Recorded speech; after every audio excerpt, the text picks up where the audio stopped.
आप सभी को पंडित धीरेन्द्र वशिष्ठ सादर प्रणाम करता है।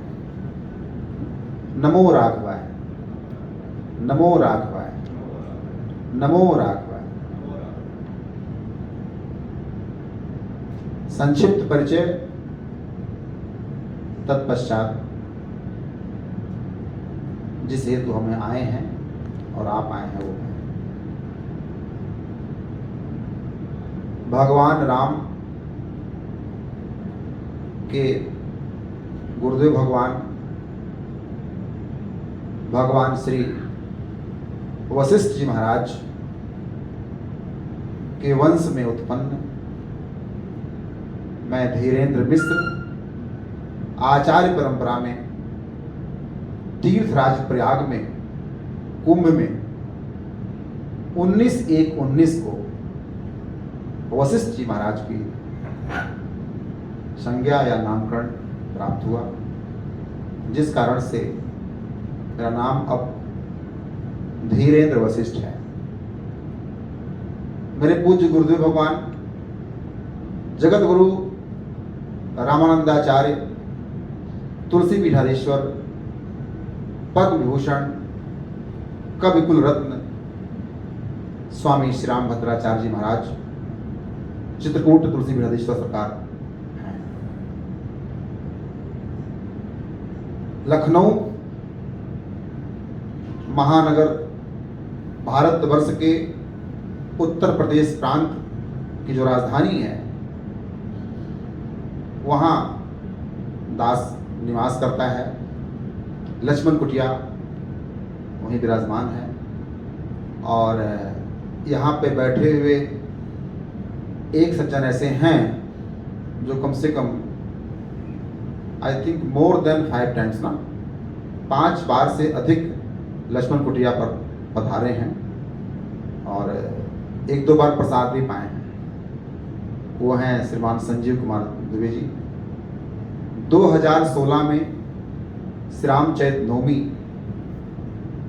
के समय आप दुबई से चलकर भारतवर्ष और भारतवर्ष से श्रीधाम अयोध्या जी, तब मेरा 4 महीने का प्रवास अयोध्या जी में था, आप वहाँ आए थे। कैसे वहाँ तक आए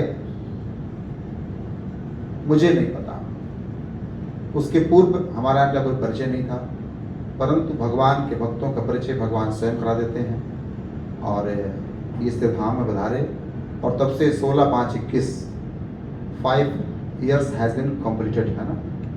5.5 वर्ष लगभग हो गया। अप्रैल में आए थे तो अप्रैल बीत चुका है। 5.5 वर्ष से अधिक समय हो गया। आप सानिध्य में हैं, संपर्क में हैं, स्नेह प्रेम में हैं। अभी श्रीमान गुप्ता जी मंच संचालन के समय कह रहे थे सत्संग का महत्व, सत्संग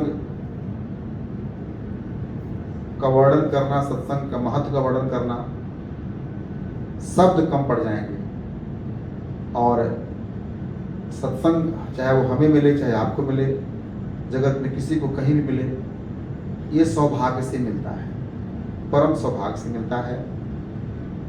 कथा भागवतम तो शास्त्रों में वर्णन है कि करोड़ों करोड़ों जन्मों का जब पुण्य उदय होता है तो प्राप्त होता है। अभी निवेदन हो रहा था कि महाराज जी कुछ लोग आए कुछ लोग नहीं आए, तो हमने कहा कोई बात नहीं, जो आए सो आए और जो जिनको आना है वो आ गए, जिनको नहीं आना वो नहीं आएंगे। हम और आप नहीं रह सकते, वो सबका अपना अपना विधान है। तो आपको मैंने संक्षिप्त परिचय अपना दिया। पंडित धीरेन्द्र वशिष्ठ, गुरु वशिष्ठ जी महाराज का वंशज, जगत गुरु स्वामी श्री राम भद्राचार्य जी महाराज का दीक्षा प्राप्त कृपा प्राप्त शिष्य और उन्हीं के वंश में उत्पन्न हमारे गुरुदेव भगवान भी हमारे वंश में हैं, उनका रक्तपुत्र, और लखनऊ में निवास गुरु की इच्छा पूर्ति हेतु और लखनऊ के आध्यात्मिक विकास के लिए यह जीवन समर्पित है। हम लोग भारतवर्ष से सुदूर यूएई के इस पावन महानगर में हैं